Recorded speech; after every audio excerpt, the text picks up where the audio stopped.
Ето как малко знания за инвестиции може да превърнат нещо, което не използвате, в много добър актив. Имам приятел, който един ден се разхождахме с него и той каза, мисля да продавам апартамента, който ми е наследство от майка ми. Къде е този апартамент? Бе в Добрич. Що ще го продаваш? Защото там няма как да го реализирам, няма какво друго да направя. По принцип, ако имате недвижимо имущество, имате много начини да го реализирате, стига да се ограмотите по тази тема. Продажбата е най-тъпия начин. В момента, в който искате да го продадете за 100 000 евро, да речем, отивате в първата банка, ипотекирате го и тя ще ви даде 90 000 евро.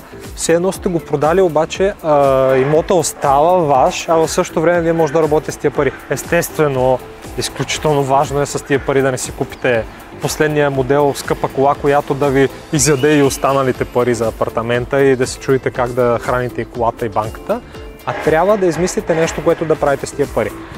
Много са вариантите, имаме много видеа по темата. Най-лесният вариант е peer-to-peer кредитиране. Peer-to-peer платформите са едни онлайн банки, в които вие си давате парите, те ги дават на някой, много често под формата на бързи кредити. Българските компании за бързи кредити, да не мислите, че работят с техните пари.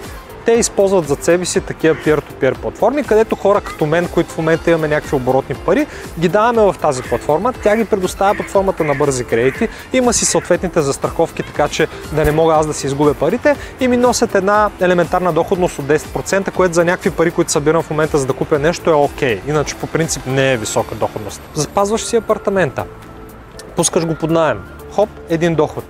Ипотекира го, взе парите от ипотеката, вкара ги в peer-to-peer, ами че тя, лихвата на банката в момента е 2%, до 2% и 3% се движи. Peer-to-peer платформата ти носи 10%.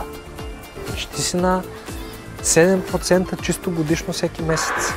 Малко знание в правилния момент и се оказва, че нещо, което ти си го използвал само да спиш в него, може да му направиш парично копие и то да работи за теб. Малко знание в правилния момент.